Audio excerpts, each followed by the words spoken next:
ఇది ఒక టాపిక్ అయితే, ఇక రెండోది తెలంగాణ రాష్ట్రంలో రాబోయేటువంటి 6 నుంచి 7 నెలల మధ్యలో అతిపెద్ద భారీ కుదుపు, రాజకీయ కుదుపు జరిగేటువంటి అవకాశం కనిపిస్తూ ఉంది. అత్యంత విశ్వసనీయ వర్గాల సమాచారం మేరకు తెలంగాణ రాష్ట్రంలో ఏదైతే రాహుల్ గాంధీ గారు అనుకున్నటువంటి మాట ఏదైతే ఉందో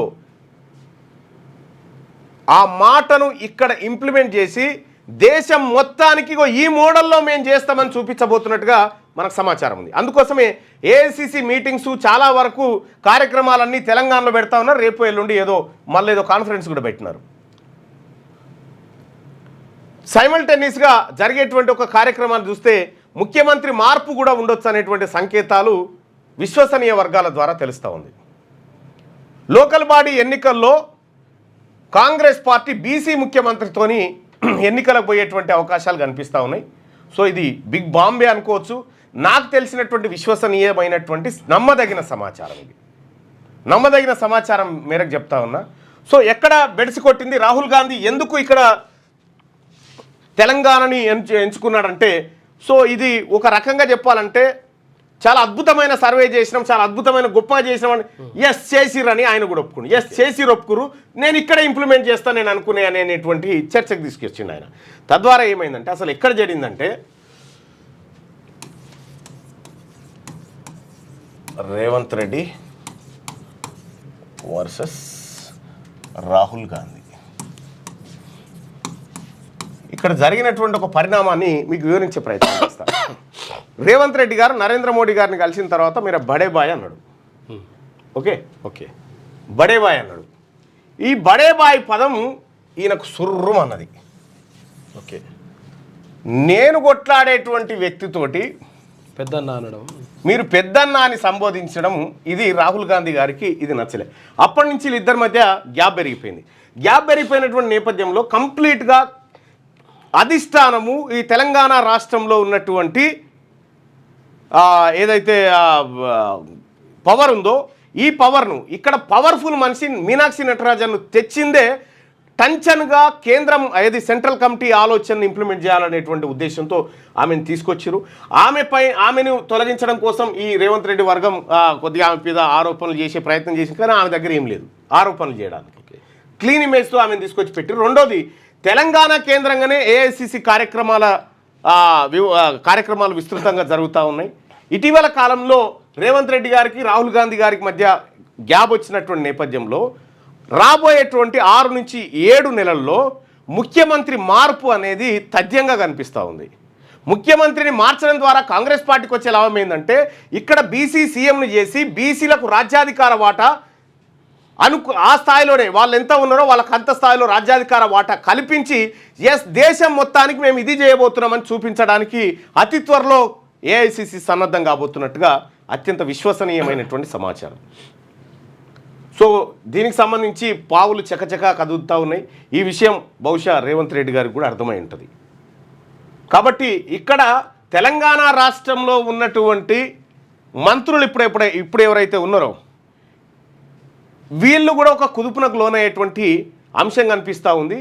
అసలు కాంగ్రెస్ పార్టీకి అత్యంత విశ్వసనీయంగా ఉన్నటువంటి ఒక బీసీ, ఇప్పుడు మంత్రివర్గంలో కానీ చట్టసభల్లో కానీ లేనటువంటి ఒక బీసీని ముఖ్యమంత్రిని చేసేటువంటి ఆలోచనలో ఉన్నట్టుగా నాకు సమాచారం.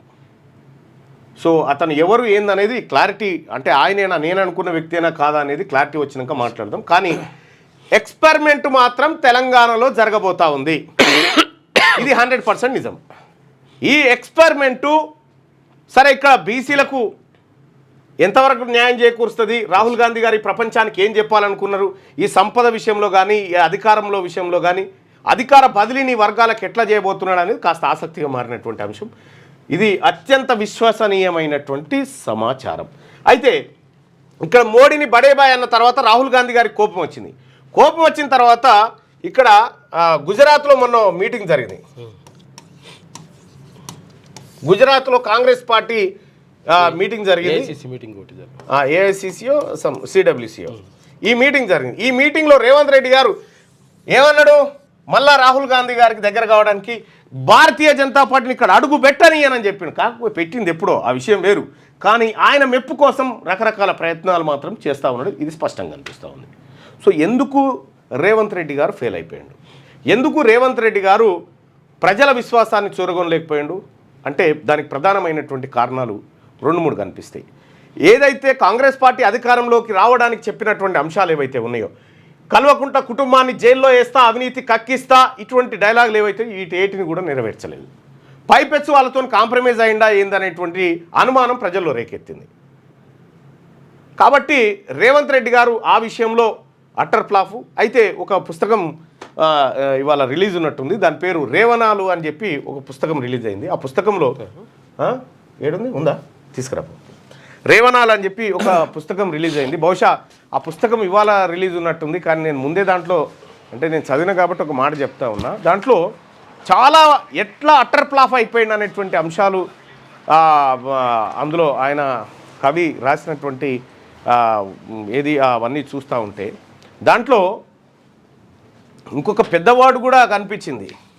ఈ రేవనాలు అనేటువంటి పుస్తకంలో ఒక పెద్దవాడు కూడా కనిపించింది. రేవంత్ రెడ్డిని ప్రీపెయిడ్ సీఎం అన్నాడు.